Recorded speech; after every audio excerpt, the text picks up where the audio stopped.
প্রথমে তার মাকে গুলি করে হত্যা করল এবং তারপর তার স্ত্রীকে মাথায় হাতুড়ি দিয়ে বাড়ি দিল এবং দড়িতে ঝুলিয়ে দিল তার স্ত্রীকে।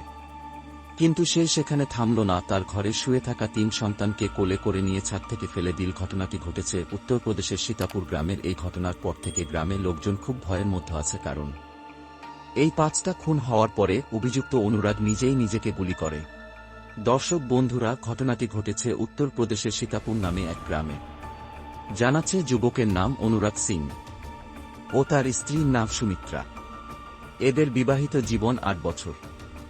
ভালোই চলছিল এদের সম্পর্কটা, কিন্তু কিছুদিন ধরেই নাকি সুমিত্রার স্বামী মানে অভিযুক্ত অনুরাগ সিং বাড়িতে মদ্যপান করে এসে গন্ডগোল ঝামেলা সৃষ্টি করছিল।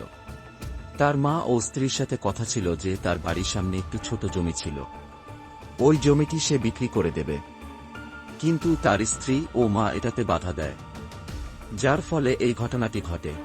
তার প্রতিবেশী ও পুলিশ ইনভেস্টিগেশনে থেকে জানা গেছে যে ওই দিন রাতেও নাকি তার বাড়ি ওই জমিটা নিয়ে ঝামেলা হচ্ছিল এবং অভিযুক্ত অনুরাগ সিং আগে থেকেই হয়তো তোর মাকে মারা ফোন দিয়ে এটে বাড়ি এসেছিল, কারণ অভিযুক্ত অনুরাগ সিং একটি ফলের দোকানে কাজ করত।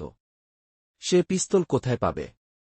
ওই রাত্রে ঝামেলায় তার মায়ের সাথে যখন কথা কাটাকাটি হয়, সে তো তখন তার মাকে গুলি করে মেরে ফেলে এবং তারপর তার স্ত্রী যখন বাধা দিতে আসে, তার হাতের পাশে থাকা একটি হাতুড়ি দিয়ে তার স্ত্রীর মাথায় আঘাত দিয়ে মেরে ফেলে এবং যারে তার প্রতিবেশীরা তার বাড়ির দিকে আসে তার আগেই সে তার ৩ সন্তানকে ছাদ থেকে ফেলে দেয় আর নিজেও নিজের মাথায় গুলি করে আত্মহত্যা করে।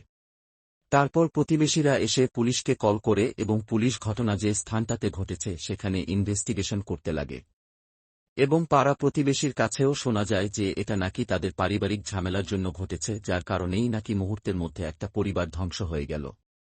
আবারও বলে দিই, এই ঘটনাটা ঘটেছে ঠিক উত্তর ২-৪ পরগনায় ঘটে যাওয়া বনগাঁ শহরের ঘটনার মতো। এটাতে আমাদেরকে বোঝা উচিত যে মানুষের মন কতটা নিচে নেমে যেতে পারে অল্প কিছু টাকা পয়সার জন্য। আজকের এই ক্রাইম স্টোর দিয়েই এই অবধি সমাপ্ত। এই ধরনের ক্রাইম স্টোরি শোনার জন্য জুড়ে থাকুন ক্রাইম স্টোরি উইথ কৌশিকের সাথে।